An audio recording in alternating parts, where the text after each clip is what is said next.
ఇప్పటి వరకు చాలా సైలెంట్ గా పరికాని చేశాడు మెగా హీరో రామ్ చరణ్. అసలు ధృవ సినిమా షూటింగ్ ఎక్కడ జరుగుతుందో తెలియనంత గోప్యంగా పనులన్నీ ఫినిష్ చేశాడు. అయితే ఇప్పుడు అత్యంత భీభత్సమైన ట్విస్ట్ ఏంటంటే 3 రోజుల క్రితమే షూటింగ్ మొత్తం పూర్తి చేసుకున్న ఈ సినిమా ఇప్పుడు ఏకంగా సెన్సార్ పనులు కూడా పూర్తి చేసుకుంది. అవును, నిజమేనండోయ్. సోమవారం ఉదయం స్లాట్ లో సెన్సార్ కార్యక్రమాలు పూర్తి చేసుకున్న mega power star cinema censor సభ్యుల అప్రిసియేషన్స్ తో పాటు యూఏ సర్టిఫికేట్ కూడా పొందేసింది.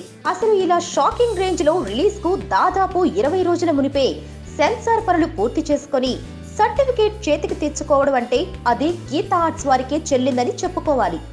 సినిమా ప్రథమార్థంలో కామెడీ పార్ట్ బాగా వర్కౌట్ అయితే సెకండ్ హాఫ్ లో స్టోరీ ఎలిమెంట్స్ మైండ్ బ్లోయింగ్ అంటున్నారు. అలాగే చరణ్ అండ్ విలన్ అరవింద్ స్వామి మధ్య వచ్చే పతాక సన్నివేశాలన్నీ అదిరిపోయాయని టాక్ వినిపిస్తోంది. మొత్తానికి సురేందర్ రెడ్డి డైరెక్షన్ లో రూపొందిన ధృవ సినిమా రిలీజ్ డిసెంబర్ 9న అన్ని విధాలుగా ఖాయమన్నమాట. ఈ సినిమాలో రకుల్ ప్రీత్ సింగ్ హీరోయిన్ గా నటిస్తుండగా నవదీప్ మరో ముఖ్యమైన పాత్రను పోషిస్తున్నాడు.